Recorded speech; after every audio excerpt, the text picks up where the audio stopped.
Hey guys, welcome to target सरकारी नौकरी विज्ञान यानी साइंस का प्रैक्टिस सेट नंबर 4 डिस्कस करेंगे आज, जिसमें आज का टॉपिक रहेगा पाचन यानी डाइजेशन।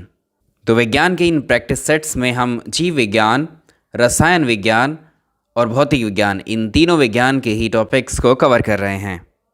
आज बारी है जीव विज्ञान के टॉपिक की।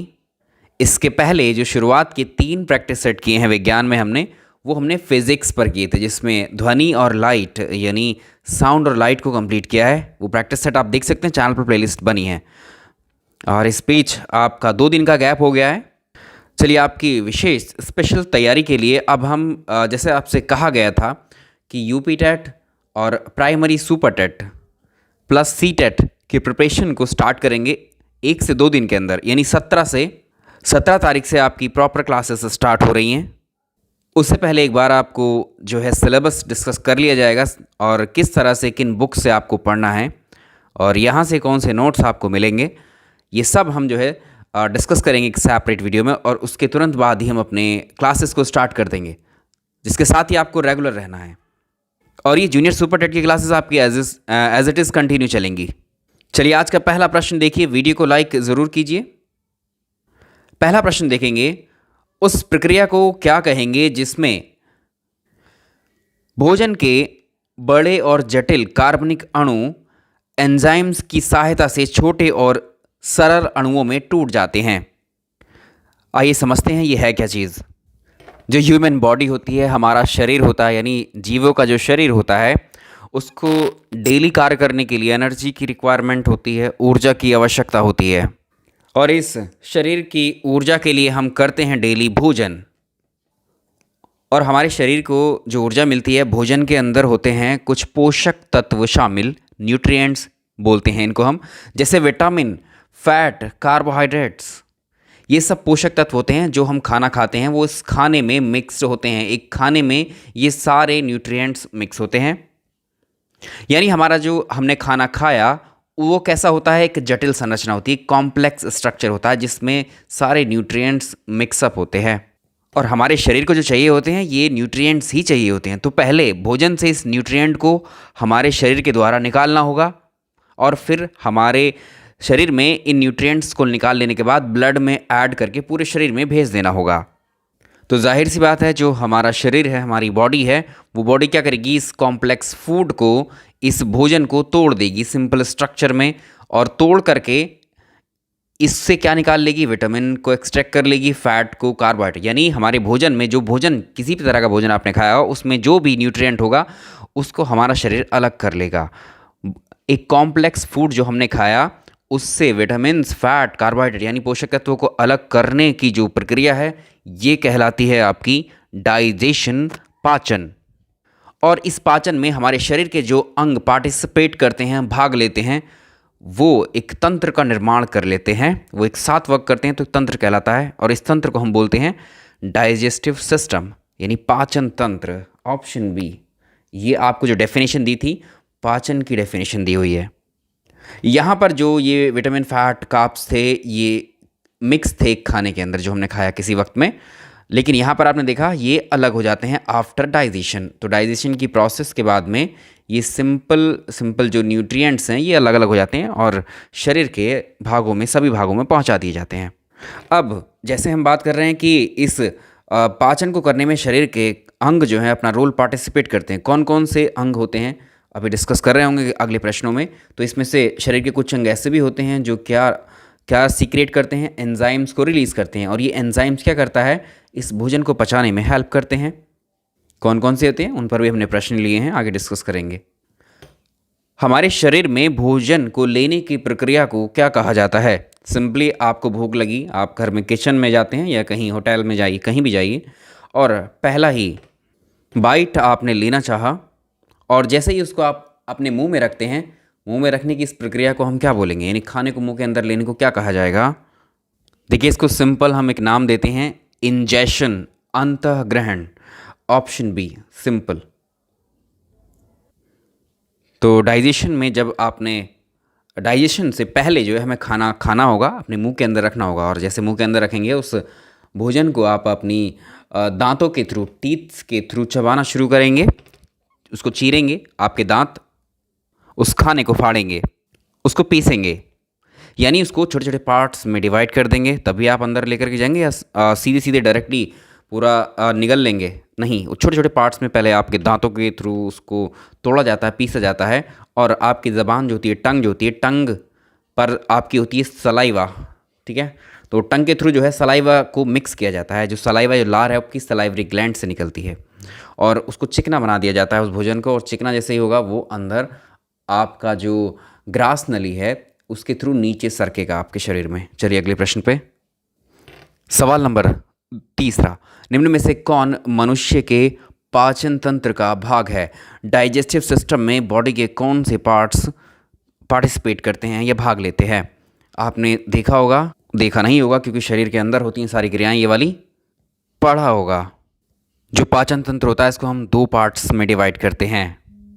तो पाचन तंत्र में जो डाइजेस्टिव सिस्टम है 2 पार्ट्स में डिवाइड करते हैं। फर्स्ट होता है इसका एलिमेंट्री कैनाल, इसको बोलते हैं आहार नाल। दूसरा पार्ट होता है डाइजेस्टिव ग्लैंड्स यानी पाचन ग्रंथियाँ। आहार नाल क्या होता है? इसमें हमारे शरीर के कौन कौन से भाग आते हैं? तो पहले इस प्रश्न का आंसर हम कर सकते हैं। देखिए, पाचन तंत्र के भाग कौन से हुए? एलिमेंट्री कैनाल और डाइजेस्टिव ग्लैंड्स हुई। तो ऑप्शन जो सी है, एक तो सी और ए ये दोनों ही सही हैं। तो ये क्या हो जाएगा इसका आंसर? डी ऑप्शन, यानी एलिमेंट्री कैनाल और पाचन ग्रंथियाँ ये मनुष्य के पाचन तंत्र का भाग है। ये तो हमने जो डिवीज़न है, बहुत सारे अंग पार्टिसिपेट कर रहे थे हमारे शरीर के अंदर खाने को पचाने में, उसको हमने 2 पार्ट्स में डिवाइड किया। पहला पार्ट है कहलाया आहार नाल। आहार नाल में कौन कौन से हिस्से आएंगे हमारे शरीर के? जो मुख गुहा है, सबसे पहले आप मुंह खोलते हैं, मुंह के अंदर जो जितने एरिया पर आपको अंधेरा दिखाई देता है या जहाँ तक आप देख सकते हैं, आप अपनी आँखों से अपने शीशे में जा करके देखिए, तो मुख गुहा कहलाती है। इसको बोलते हैं बकल कैविटी। तो ये बकल कैविटी में आपका क्या क्या शामिल होगा? बकल कैविटी में क्या कार्य होते हैं? एक तो भोजन को पीसने का कार्य किया जाता है, यानी बकल कैविटी में आपके मौजूद होंगे क्या? टीथ, दांत आपके, ठीक है। दूसरा क्या होगा? आपकी जीभ इसी में शामिल होती है, और आपकी जो होंठ है, लिप्स, वो भी इसी में आते हैं, बकल कैविटी का हिस्सा है। तो भोजन को हमने अपने मुंह में लिया, दांतों से चबाया उसको, ज़बान से सलाइवा मिक्स हुई, और वो जो अगला भाग है उसका ग्रास नली, ये क्या है? ईसोफेगस इसको बोलते हैं। अब वो खाना ग्रास नली में आएगा, बकल कैविटी से ही कनेक्ट होती है, यानी ग्रास नली हमारी, जिसको भोजन नली कह सकते हैं आप, इसमें फूड पाइप में ये खाना आ जाएगा। ये फूड पाइप है। अब इस फूड पाइप के थ्रू वो खाना नीचे की तरफ चलेगा। वैसे इसमें कोई पाचन नहीं होता है इस नली में, ठीक है, लेकिन जो लार है, लार क्या होती है? उसको चिपकने नहीं देती है खाने को फूड पाइप पर, वो नीचे की तरफ आता रहता है। वरना आप इतने बड़े हो गए, आपकी उम्र मान लीजिए 25 साल है, तो बचपन से खाना खाते आ रहे हैं, तो खाने से धीरे धीरे चिपकने से खाने के ये हमारी जो ग्रास नली है ये भर जानी चाहिए, ब्लॉक हो जानी चाहिए। बट ऐसा नहीं होता है। जो लार है, लार के थ्रू पूरा नीचे चला जाता है, और उससे नीचे ही होता है कनेक्ट हमारा ये ग्रास नली, यानी ये जो फूड पाइप है हमारे किससे कनेक्ट होता है? आमाशय से, यानी स्टमक से कनेक्ट होता है। खाना आमाशय के अंदर आ जाता है। लगभग इसमें जो है काफ़ी सारा 4 घंटे तक का पाचन इसमें होता है। आमाशय में फूड के पहुंच जाने के बाद इसमें कुछ ग्लैंड्स होती हैं, जिससे क्या निकलते हैं? एंजाइम्स सीक्रेट होते हैं, वो इस खाने में मिक्स होकर के खाने को पचाते हैं। फिर खाना फूड के बाद कनेक्ट होता है किससे? हमारी आंतों से। तो सबसे पहले कनेक्ट होता है छोटी आंत से, स्मॉल इंटेस्टाइन से, फिर बड़ी आंत से यानी लार्ज इंटेस्टाइन से। लगभग ज़्यादातर पाचन जो होता है वो छोटी आंत में होता है इस पूरे भोजन का, और बड़ी आंत कनेक्ट होती है किससे? एनस से, जिसके थ्रू जो अनपचे हुए या फिर जो वेस्ट है हमारी बॉडी का वो बाहर निकाल दिया जाता है। और इसमें अब ये किन किस भाग से गुजरा खाना? मुख गुहा से, ग्रास नली से, आमाशय से, और दोनों हाथों से, ठीक है। तो इनके रास्ते में ही पड़ेंगी क्या? ये एक्चुअली यहाँ पर ये क्या है? अग्नाशय है। ये पैनक्रियाज है, ठीक है। इसको यहाँ अग्नाशय लिखेंगे, ये अग्नाशय है।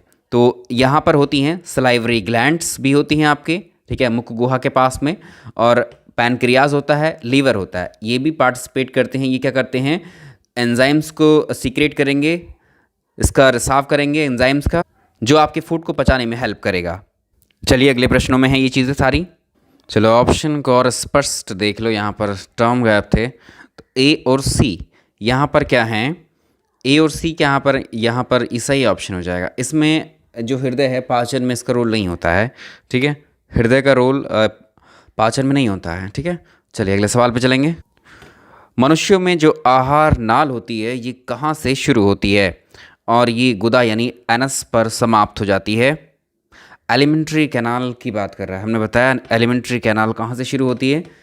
उसमें पहला पार्ट हमने बताया था आपका बकल कैविटी यानी मुख गुहा, उसके बाद में आता है ईसोफेगस यानी ग्रास नली, उसके बाद आता है स्टमक, उसके बाद आता है इंटेस्टाइन। ये होती है पूरी यहाँ तक आहार नाल, इसी को बोलते हैं हम।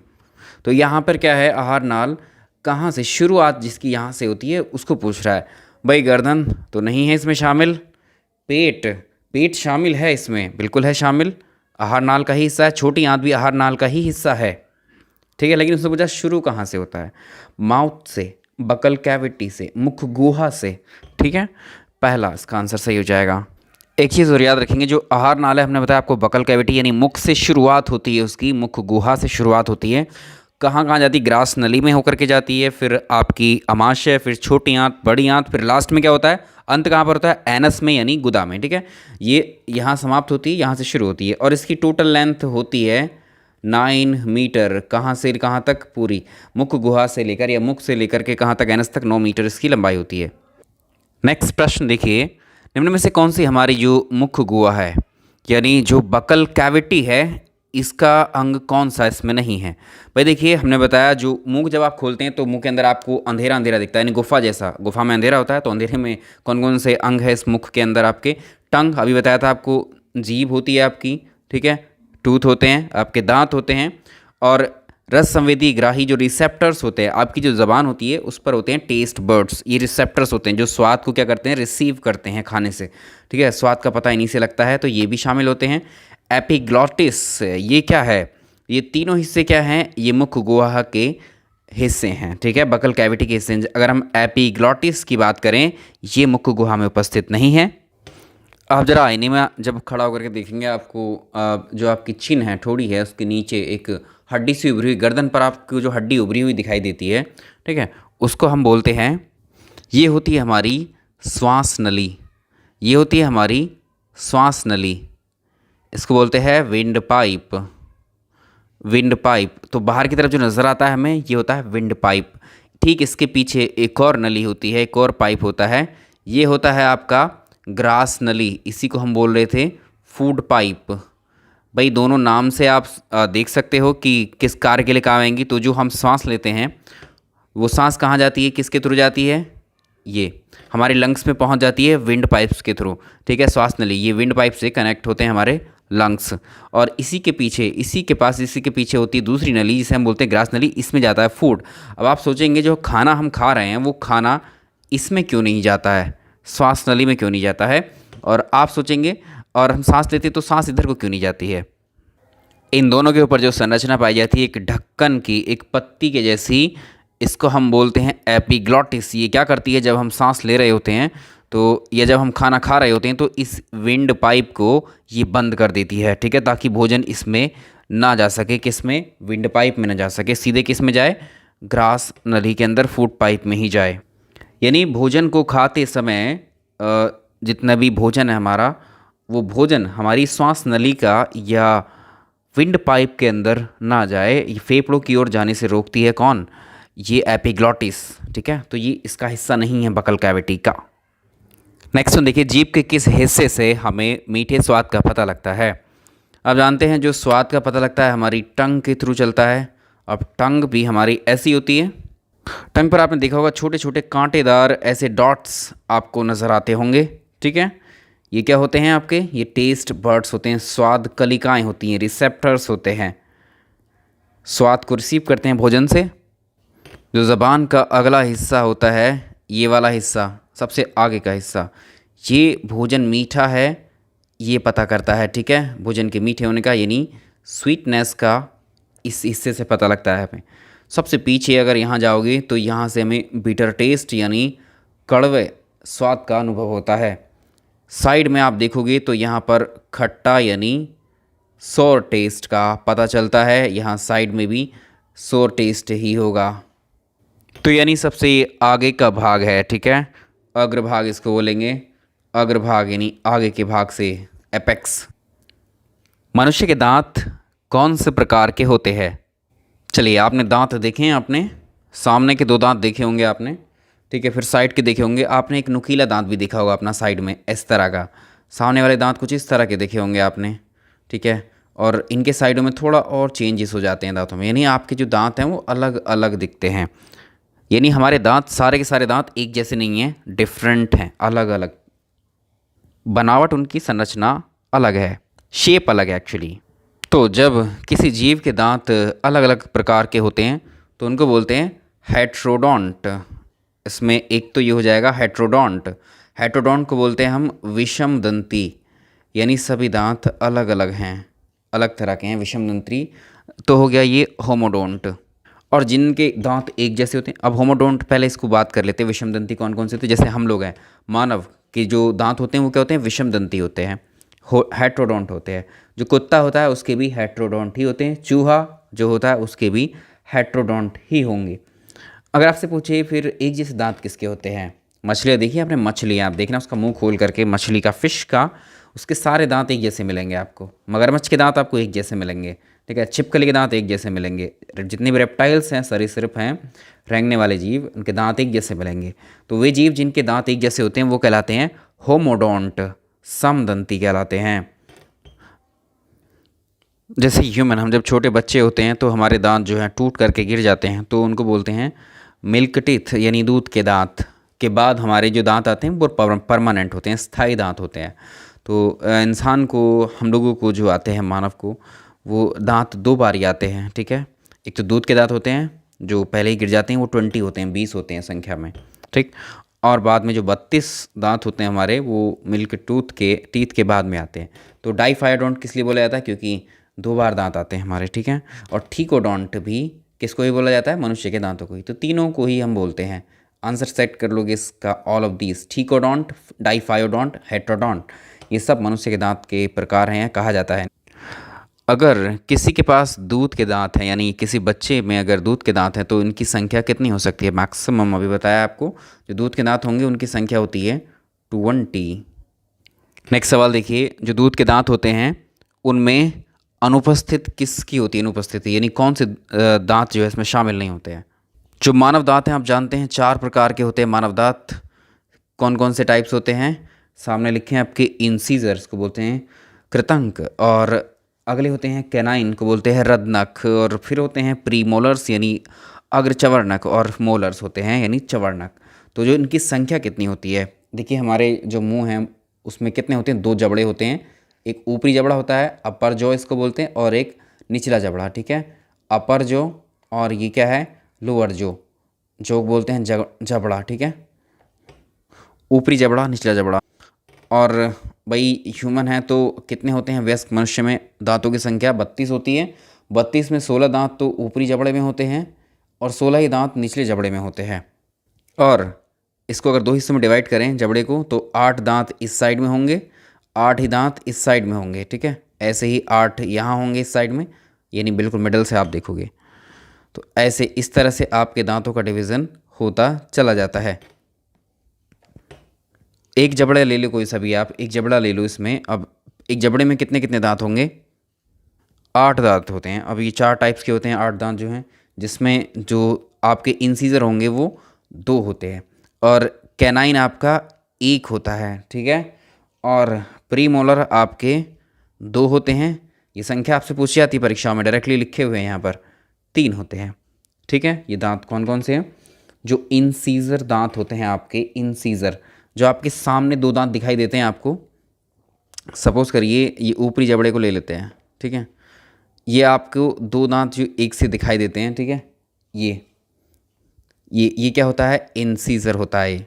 इंसीजर के बाद आपको एक साइड में एक नुकीला दांत दिखाई देता है, ये होता है कैनाइन, ठीक है। उसके बाद 2 दांत दिखाई देते हैं एक साथ, फिर 3 दांत एक जैसे, पीछे के दांत जो होते हैं वो दाढ़ें आपकी ये होंगी। तो ये उसी ऑर्डर में यहाँ लिखा हुआ है, इनकी संख्या लिखी हुई है। तो कितने हुए, 2 और 1 3, 3 और 2 5 और 3 8, यानी ये एक जबड़े का आधे हिस्से को ही डिनोट करता है। और इसी को हम बोलते हैं, इसको हम बोलते हैं डेंटल, क्या बोलते हैं, डेंटल फार्मूला। इसी को हम क्या बोलते हैं, दंत सूत्र या डेंटल फार्मूला। ये क्या हुआ, डेंटल फार्मूला 2 1 2 3, ठीक है, 2 1 2 3। तो यानी तो 8 ही दांत आप कहेंगे, भी तो 32 बता रहे थे, तो 32 ही हैं। 8 ये हो गए, 8 ये हो गए, 16, और 8 ये हो गए, 8 ये हो गए, नीचे के 16 ऊपर के 16, ये हो गए टोटल 32। काम क्या होते हैं, जो इंसीजर दांत होते हैं इनका काम क्या होता है, जो भोजन हम खाते हैं उस भोजन को काटने का काम करते हैं ये इंसीजर, कटिंग ऑफ फूड। ये डायरेक्टली पूछा जाता है आपसे। कैनाइन क्या करते हैं, खाने को फाड़ने का, ठीक है। शेयरिंग ऑफ फूड किससे किया जाएगा, कैनाइन से, रदनक से। और जो आपके प्रीमोलर होते हैं चबाने का कार्य करते हैं, ठीक। और ये क्या होते हैं, मोलर्स, ये क्या करें, पीसने का काम करेंगे।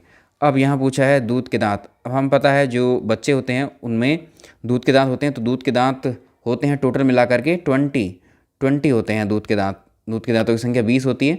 तो उसमें से कौन से ऐसे दांत है जो गायब होते हैं, जो बच्चों में नहीं होते हैं, वही सवाल है आपका। तो इस सूत्र को याद रखिए, ये होता है ICPM। हमने डिनोट किया है ICPM, ठीक है। आई मतलब 2, इंसीजर 2 होते हैं, ठीक है। ये क्या है, कैनाइन 1 होता है, प्रीमोलर 2 होते हैं और मोलर 3 होते हैं, ठीक।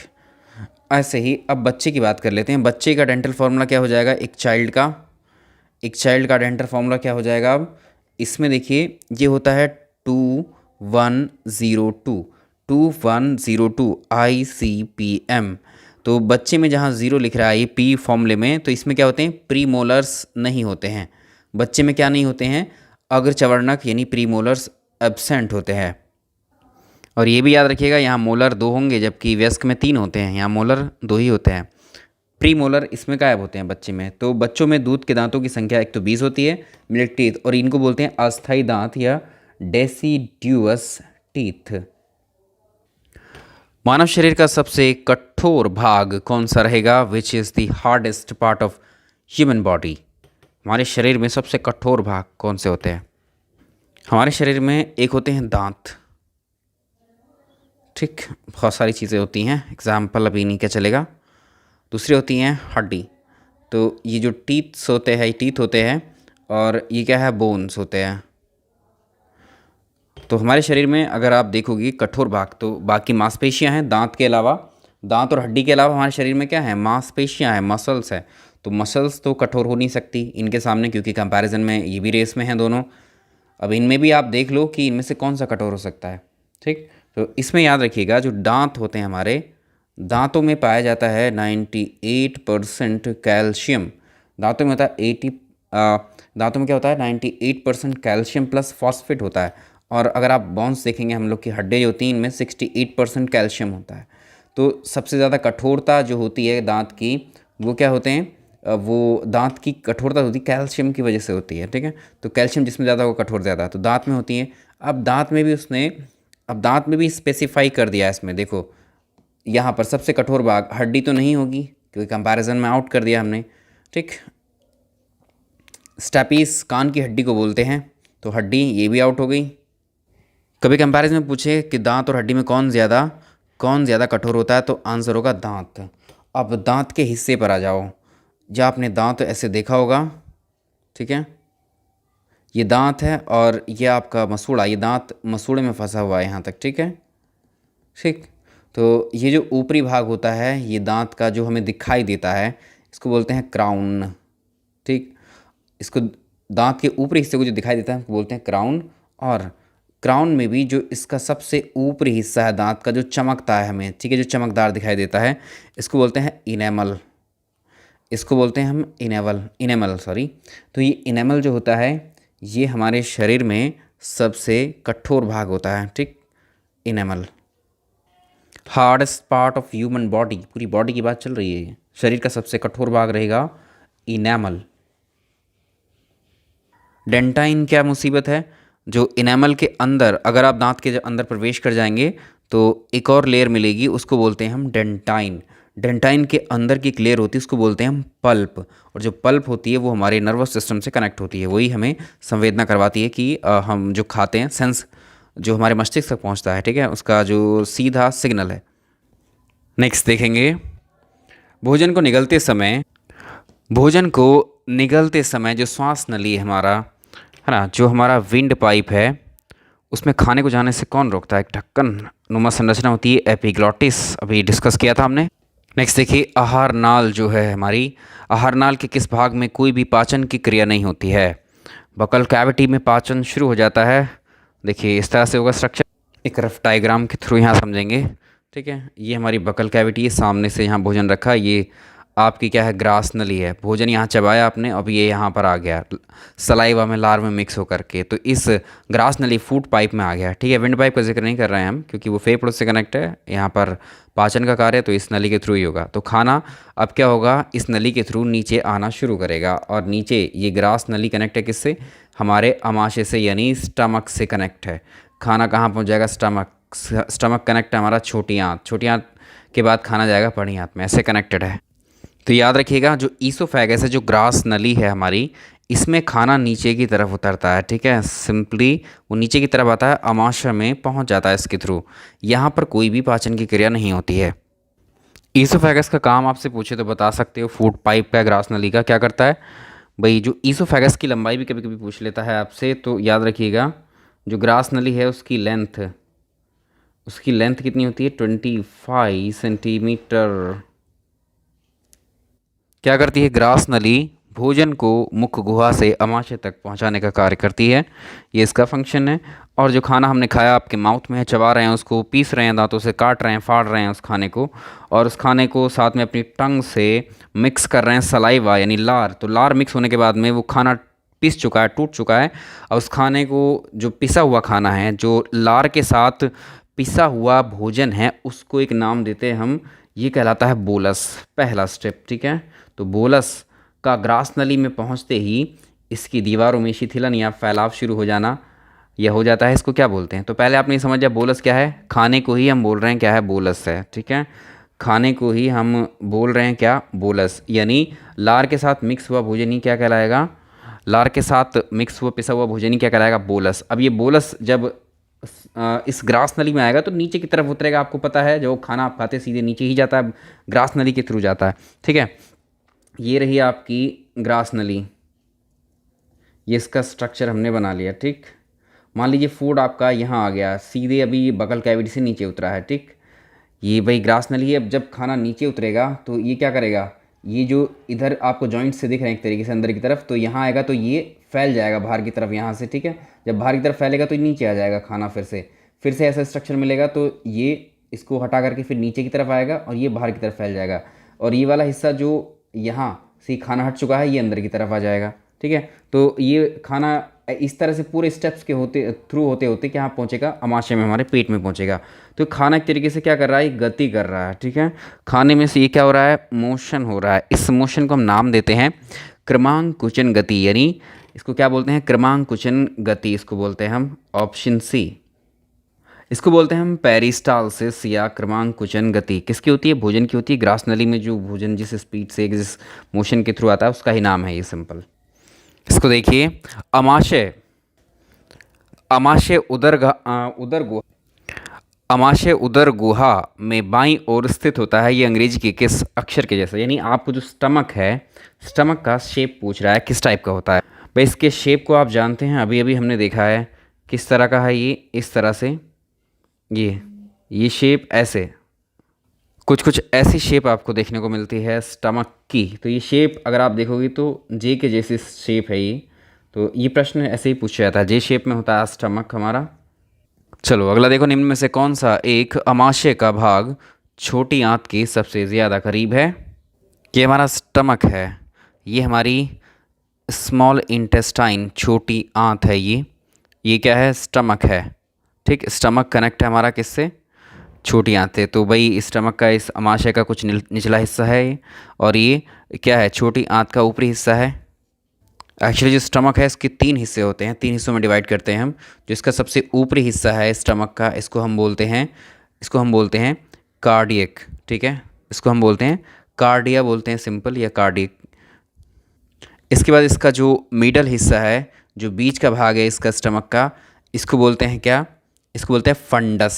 ये इसका मिडल हिस्सा है। ठीक है, मिडल पार्ट है, और ये अपर पार्ट है स्टमक का।